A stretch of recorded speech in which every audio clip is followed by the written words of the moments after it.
Hello students.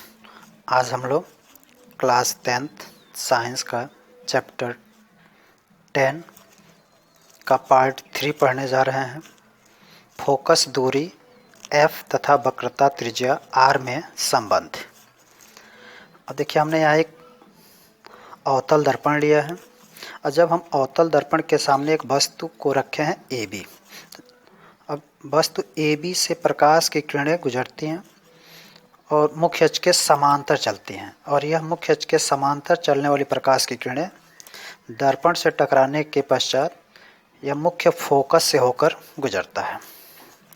अब इसके बाद से BM आपतित किरण कहलाएगा, MF परावर्तित किरण। यदि हम C से पॉइंट M को मिलावें तो यह बिंदु M पर अभिलंब होगा। क्योंकि वृत्त, अगर ये पूरा हम इस गोले को लेते हैं तो इस पर हम स्पर्श रेखा खींचें तो स्पर्श रेखा त्रिज्या पर लंब होती है।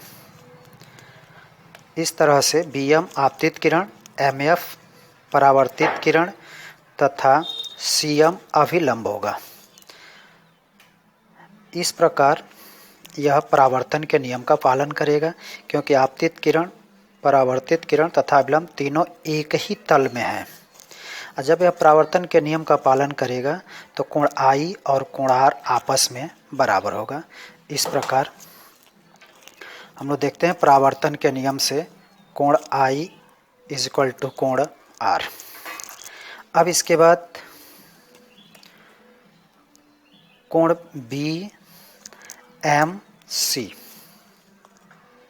कोण BMC = हो जाएगा कोण MCF के, क्योंकि जब यह कोण इसके बराबर होगा, क्योंकि ये एकांतर कोण है।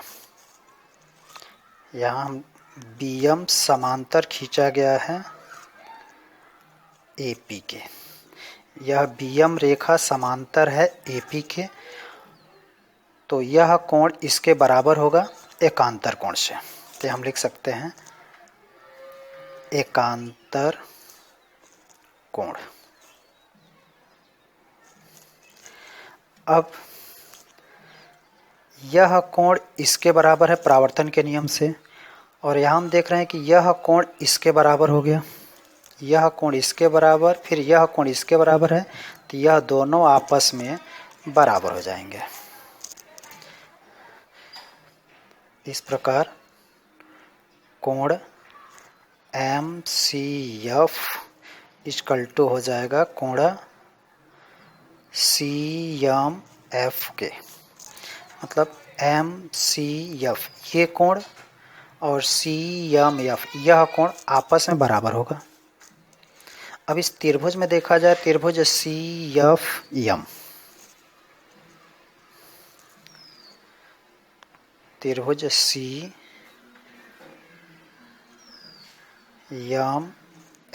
में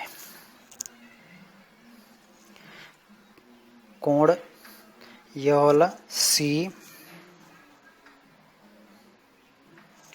MCF = हो जाएगा कोण CMF।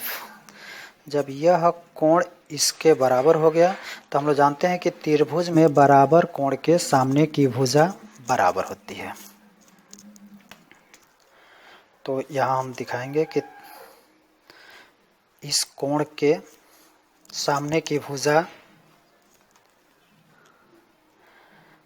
इस कोण के सामने की भुजा MF और इस कोण के सामने की भुजा CF, ये दोनों आपस में बराबर होंगे। तो यहाँ CF = हो जाएगा MF चाहे FM, यह भुजा इसके बराबर हो गया। अब देखिए, बिंदु M से हम मुख्य अक्ष पर लंब डालते हैं MN। अब यह पॉइंट M P के बहुत करीब हो, देखिए यदि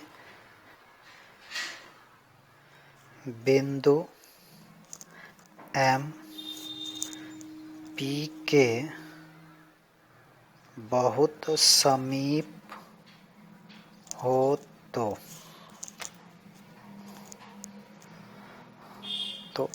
एफ एम बराबर हो जाएगा एफ पी के। देखिए कैसे, एक हम अवतल दर्पण लेते हैं, ऐसे खींचते हैं, ये आपका ध्रुव हो जाएगा, ये वक्रता केंद्र और ये आपका फोकस। अब ये जो पॉइंट यम था हम यहाँ न लेके इसके बहुत करीब लेते हैं यम पी के, तो यहाँ से यम को मिलाएं, यानी यफ यम और यफ पी आपस में बराबर होंगे, या इसके और करीब ले सकते हैं तो यफ यम एफ पी के बराबर हो जाएगा। तो यहाँ एफ एम इक्वल टू हो जाएगा एफ पी। अब इसके बाद यहाँ हम ध्यान देते हैं सी पी ध्रुव से वक्रता केंद्र की दूरी, और हम लोग पढ़ चुके हैं कि ध्रुव से वक्रता केंद्र की दूरी को वक्रता त्रिज्या कहते हैं, जिसको आर से डिनोट करते हैं। तो हम सी पी के जगह पे चाहें तो C F plus F P लिख सकते हैं। तो चलिए यहाँ लिखते हैं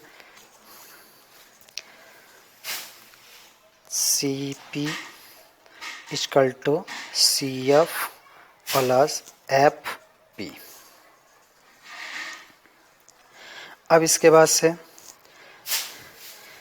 यहाँ हम पहले से हम लोग जान चुके हैं कि सी एफ बराबर एफ एम, तो सी एफ के जगह पर एफ एम लिख सकते हैं या एफ एम के जगह पर सी एफ भी लिख सकते हैं। तो चलिए सी एफ के जगह पर हम लोग लिखते हैं एफ एम, तो यहाँ सी एफ के जगह पर एफ एम अब प्लस एफ पी।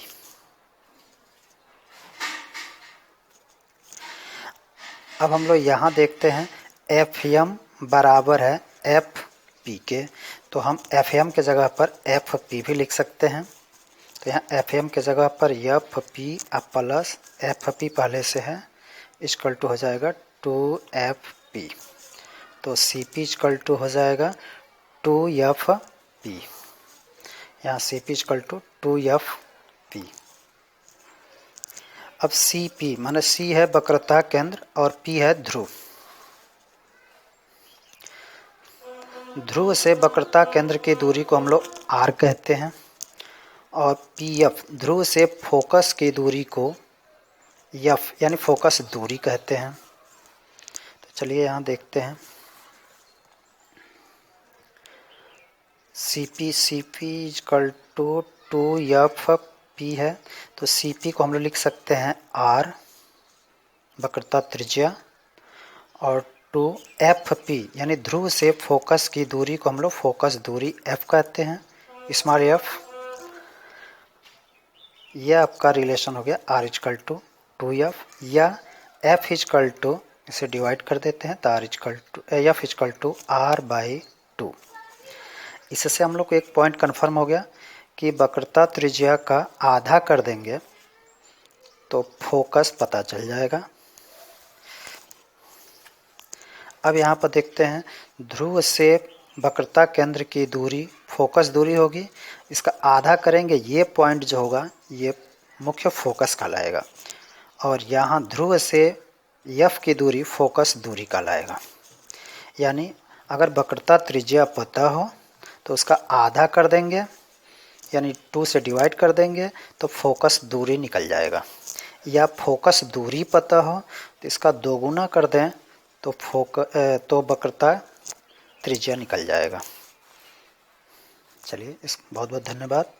अब नेक्स्ट पॉइंट अगले वीडियो में।